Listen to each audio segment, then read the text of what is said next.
भारत के लोगों को भ्रमित करने के लिए अनेक तरह के सवाल उठाए जा रहे हैं, जिसमें फॉरेन फंडिंग बहुत ज़्यादा है। पहला सवाल ये उठता है कि सरस्वती पूजा करने से किसको विद्या मिलती है। ये पहला सवाल आजकल ये this is called a burning question. युवाओं को कहते हैं किताबें पढ़ो, सरस्वती पूजा करने से तुम्हें विद्या नहीं मिलने वाली, जबकि वो भूल जाते हैं कि भारत में दो तरह के कर्म और दो तरह की शिक्षा की बात की गई है। जब अर्जुन ने पूछा था भगवान श्री कृष्ण से, हे वसुदेव, आप कहते हो कि ज्ञान योग ही सर्वश्रेष्ठ है, तो मुझे इस भयंकर कर्म में क्यों धक्के दे रहे हो? मैं भी एक ज्ञानी बनकर ज्ञान योग की साधना करना चाहता हूँ और अपने जीवन को उत्कर्ष के स्थिति पे पहुँचाना चाहता हूँ।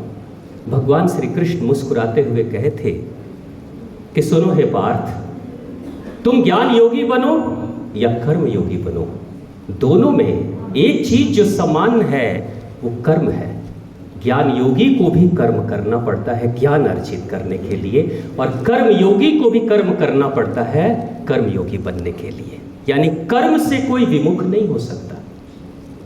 जब देवी सरस्वती की पूजा की बात की जा रही है तो आंतरिक विद्या, आंतरिक शक्तियों को जागृत करने की बात की जा रही है। अंदर की शिक्षा जगाओ। अंदर की शिक्षा जगेगी कैसे? ये जो किताबी पढ़ाई है वो बाहर की शिक्षा है, लेकिन जब आत्मा जगती है, जब आध्यात्मिक उन्नति इंसान करता है, तो अंदर से मां सरस्वती जगती है, सरस कर देती है उसके व्यक्तित्व को विद्या से और ज्ञान से। तब जाके कोई विवेक का आनंद पैदा होता है। जब विवेक जगता है तो आनंद भी जगता है उसके साथ में। और जब मां लक्ष्मी की उपासना की जाती है तो मां लक्ष्मी सिर्फ धन की देवी नहीं है, दौलत की देवी नहीं है, वो हमारे गुणों की देवी है जो हृदय में वास करती है। जब इंसान गुणवान बनता है तो स्वतः मां लक्ष्मी भौतिक रूप से धन के रूप में चली आती है। चाहे वो इंसान व्यापार करे, चाहे वो सेवा करे, चाहे वो राष्ट्र की सेवा करे, चाहे सैनिक बनकर युद्ध करे, जिस भी क्षेत्र में इंसान कार्य करता है अपने गुणों के साथ, गुणों से संपन्न होने के साथ, तो निश्चित तौर से दौलत उसके पास खींची चली आती है। वो धन की देवी है।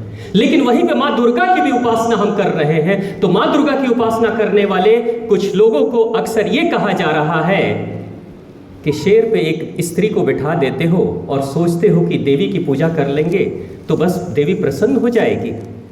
ये भ्रम उत्पन्न किए जा रहे हैं और पढ़े लिखे लोग इस तरह के भ्रम उत्पन्न कर रहे हैं। वो मां देवी प्रतीक के रूप में शेर पे सवारी कर रही है कि मैं शेर पे बैठती हूँ। शेर यानी शरीर है, शेर जैसा बना दो शरीर को, और कोमल आत्मा है जो उसके ऊपर सवारी कर रही है। यानी जब कभी भी कोई इंसान अगर मां भगवती की उपासना करता है, शेरों वाली माता की उपासना करता है, तो प्रथम पहला प्रश्न उसके मन में उठना चाहिए कि क्या मैं अपने शरीर को बलिष्ठ करने और मजबूत और शेर जैसा बनाने के लिए कुछ कर रहा हूं?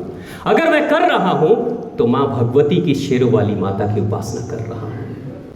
यहां भारत का जो सनातन धर्म है, ये सनातन धर्म और विज्ञान अलग नहीं है। ये बहुत बड़ी चर्चा आज उठ रही है। धर्म इंसान को मूर्ख बना रहा है। धर्म इंसान को, कार्ल मार्क्स ने कहा धर्म अफीम की गोली है। लोग बेहोश हो रहे हैं धर्म में और लोगों का शोषण किया जा रहा है। कार्ल मार्क्स कह सकता है ये बात, अगर वो भारतीय होता तो कभी नहीं कहता, क्योंकि विज्ञान हमारे धर्म से उत्पन्न हो रहा है। विश्व का सबसे कठिन mathematics, the toughest mathematics of the world, जिसको हम वैदिक मैथमेटिक्स कहते हैं। एक इंसान वैदिक मैथमेटिक्स के कैलकुलेशन को अगर ठीक से समझ ले तो उंगलियों पे 10-10 डिजिट के मल्टीप्लिकेशन है, डिवीजन है, ये सारा कुछ अपनी उंगलियों पे बच्चे आजकल कर रहे हैं वैदिक मैथमेटिक्स के माध्यम से। वो मैथमेटिक्स हमारे वेदों से उत्पन्न हो रहा है। विज्ञान हमारे धर्म से अलग नहीं है। विश्व का सबसे बड़ा कोरोना के काल में, लॉकडाउन के समय में पूरी दुनिया ने माना कि अगर जीवन को बचाना है तो आयुर्वेद की शरण में जाना पड़ेगा। आज अमेरिका के लोग भी मान रहे हैं इन बातों को। जिन छोटी छोटी चीज़ों को हम जड़ी बूटियों के साथ जोड़ा करते थे, आज वो भी मान रहे हैं कि भारत का आयुर्वेद ही सबसे अच्छा है। और वो आयुर्वेद कहाँ से आया? हमारे धर्म की किताबों से निकल कर आ रहा है।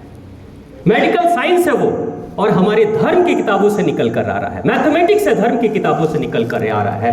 नासा 1950 में ढूंढने लगा, बताने लगा 1950 के बाद कि मूनर एक्लिप्स कब होगा, सूर्य ग्रहण और चंद्र ग्रहण कब होगा, जबकि हमारे भारत में तो 10-15 रुपए में एक पंडित जी पत्रा देखकर बता देते हैं कि कौन सा शुभ नक्षत्र है आपके जीवन में और कब शादी विवाह कर सकते हैं। और ये हजारों हजारों सालों से चल रहा है, आज का नहीं है, हजारों हजारों सालों से चल रहा है। नालंदा विश्वविद्यालय में लगभग 16 तरह की विद्याएं पढ़ाई जाती थी, 16 तरह की। एक इंसान उस धरती को देखकर, वहां के वातावरण को देखकर, माहौल को देखकर बता सकता था, जो शोध करता था, कि इस जमीन के नीचे पानी है। यह विद्या पढ़ाई जाती थी। पढ़ाई जाती थी कि किस समय एक माता पिता संसर्ग करेंगे तो किस तरह की संतान उत्पन्न होगी आने वाले भविष्य में, यह भी पढ़ाई जाती थी। और तब भारत, विश्व के दूसरे लोग भारत के लोगों को, जो कभी भारत विश्व गुरु था, इन विश्व गुरु की संतानों को आज कोई और भ्रमित कर रहा है कि विज्ञान अलग है और धर्म अलग है। बता दें उनको आगे से कि हमारे धर्म से ही विज्ञान उत्पन्न हो रहा है और यही विश्व का कल्याण कर रहा है। ये छोटे छोटे जो भ्रांतियां उत्पन्न की जा रही है, ये पूरे देश को बर्बाद कर देने के लिए भ्रांतियां उत्पन्न की जा रही है।